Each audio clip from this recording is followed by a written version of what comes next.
What's going on, guys? Briar Rabbit here. Today is Friday. That means Zer is back in the tower. He's hanging out way down here next to the Crucible Quartermaster. And look at this. He's a popular guy today. All right, so let's take a look at what he's got.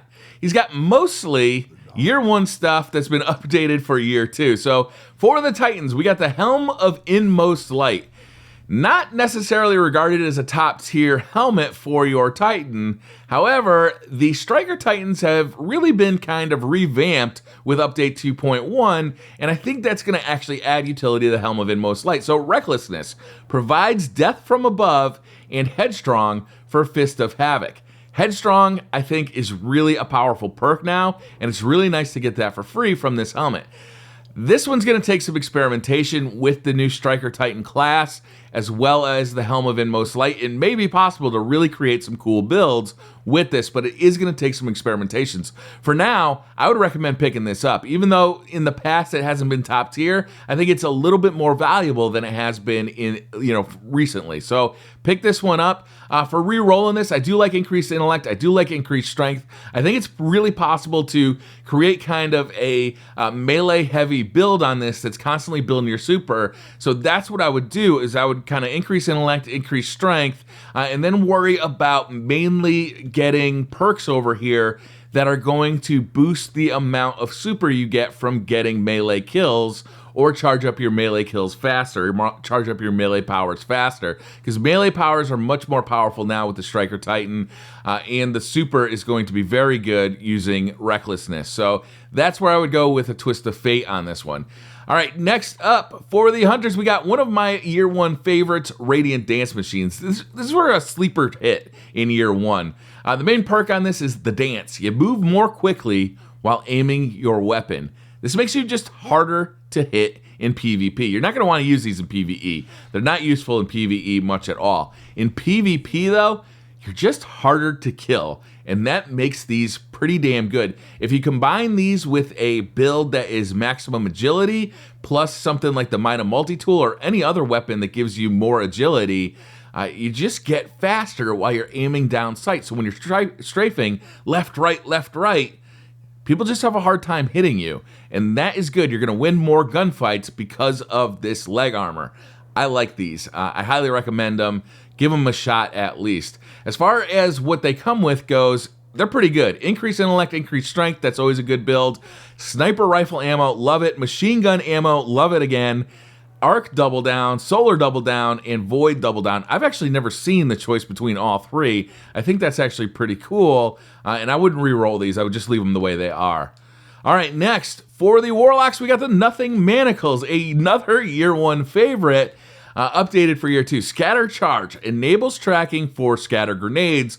Hold an extra scatter grenade charge. So in PvP, these things were like little Nova bombs that you could just kind of throw, and it gives you an extra one every time. The scatter grenades tracked really well. They killed very quickly, and if you combine this with Bloom, you could also get a double kill with them. So these things were really good in Year 2. However, it should be noted that in Update 2.1, scatter grenade tracking was toned down a little bit. So we'll have to see how good they are. Again, this is going to be something we have to experiment with in Update 2.1.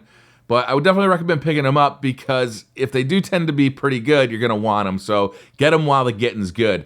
As far as re-rolling these goes, it's really going to be up to you and what kind of build you like. Of course, you're going to want that discipline, because you're going to want to charge those grenades up fast.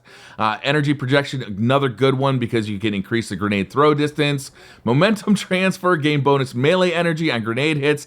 That's another great one. Hand cannon loader. Depending on if you like hand cannons, it could be good or bad. Same goes with rocket launcher. So, this runs really not a bad build. It really comes down to whether you like hand cannons and rocket launchers, whether you want to re-roll these with Twist of Fate.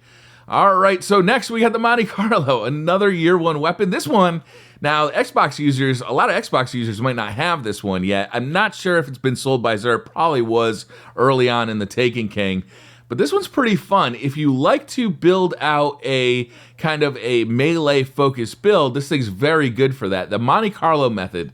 Dealing damage with this weapon reduces your melee cooldown and grants a chance to fully charge your melee ability with each kill. So it's a good weapon regardless of this perk. It's very high stability for this weapon archetype. We know that auto rifles, while they didn't get the buff we were thinking they were going to get in update 2.1, because pulse rifles got pulled back so much, auto rifles kind of got they got the benefit of being more powerful just because other things are less powerful. So auto rifles are better than they used to be just because pulse rifles aren't as good as they used to be. And this is a good auto rifle, especially for this archetype. And I would recommend picking this up, especially if you like using melees. If you like throwing knives as a hunter, or if you like, pounding stuff with a Titan, go with this. You're going to enjoy it. It's a very fun weapon to use, and it's a beautiful gun, too. I think it's one of the most beautiful weapons that Bungie has ever designed.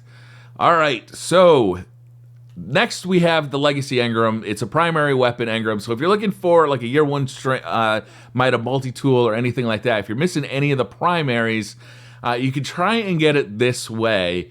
Again, it's very RNG based. It costs 31 strange coins, which I just think is ridiculous. It's up to you whether you want to go for it or not.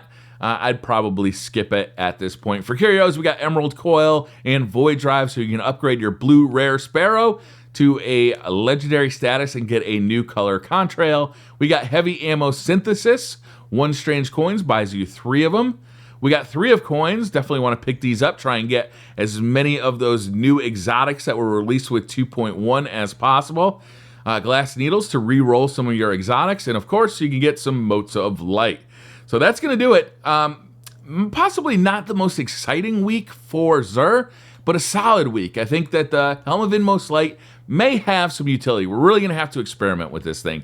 Radiant Dance Machines, just being harder to kill in the Crucible, is valuable. Nothing Manacles, depending on how well those scatter grenades kind of home in, these could be very good. They were very good in year 1. And Monte Carlo, just a solid weapon, really goes well with a melee build. So I'd recommend picking it up. That's going to do it for this video, though, guys. Thank you very much for watching. Hit that like button if you like the video. Hit subscribe if you're new to the channel. And I'll see you guys next time.